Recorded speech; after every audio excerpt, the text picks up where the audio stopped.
থাকো কই কই এখান থেকে আইসো ও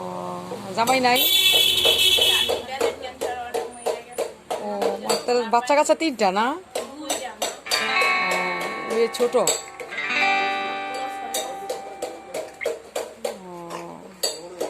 ওখান থেকে আসতে আবার ওখান চলে যাবা হ্যাঁ কোন সময় সব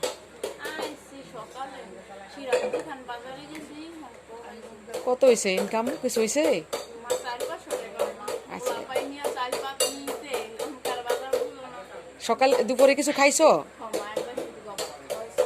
যাক আলহামদুলিল্লাহ এলো